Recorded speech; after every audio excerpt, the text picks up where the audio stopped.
Est-ce que vous pouvez dire aux Marseillais qui nous regardent, le tunnel Prado Sud, c'est quoi? Et concrètement, ça part de où et ça va jusqu'où? Donc le tunnel Prado Sud, c'est un ouvrage qui relie le quartier Mempinti et le tunnel Prado Carénage à l'avenue Prado 2 et au boulevard Michelet. Il permet de desservir les quartiers sud. Juste quelques mots sur le tunnel. C'est un tunnel qui fait à peu près 1300 mètres en totalité. Il sera ouvert en 2014. Il sera limité donc à 50 km à l'heure. Comme tous les tunnels de Marseille, il a un gabarit admis de 3,20 m, qu'on appelle le gabarit marseillais, pour une hauteur libre comprise entre 3,40 m et 3,60 m. Est-ce qu'il y aura un péage et quel sera le coût de ce péage?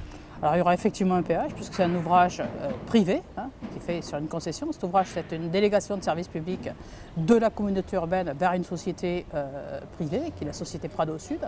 Pour pouvoir gagner du temps aux automobilistes, il y aura un seul péage pour l'automobiliste qui prend le tunnel Prado Carénage et le tunnel Prado Sud.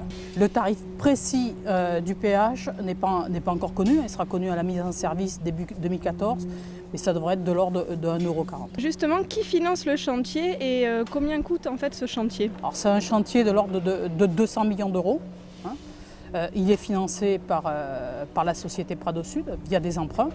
La société Prado Sud est constituée d'actionnaires venant de Vinci et d'Eiffage. Où en est l'avancement des travaux? Est-ce que le tunnel sera prêt dans les temps et quel est le délai de livraison? Alors les travaux, actuellement on est sur les travaux de génie civil, tout ce qui est béton armé et infrastructure, grosses structures porteuses. On peut estimer que ces travaux-là de génie civil seront terminés courant 2013.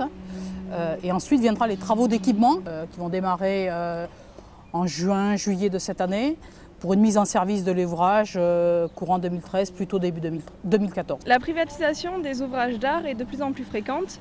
Donc maintenant, les tunnels et les ponts n'appartiennent plus à l'État, mais ils appartiennent à des sociétés privées. Est-ce que, selon vous, c'est une dérive dangereuse? La seule chose qu'on puisse dire, c'est que les ouvrages qui sont confiés, comme ici, à une société privée, ceux qui payent le péage sont ceux qui s'en servent.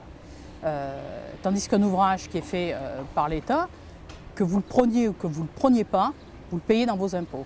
Après, c'est un choix de l'État qui regarde l'État de savoir si l'ouvrage sera public ou il sera confié à un privé.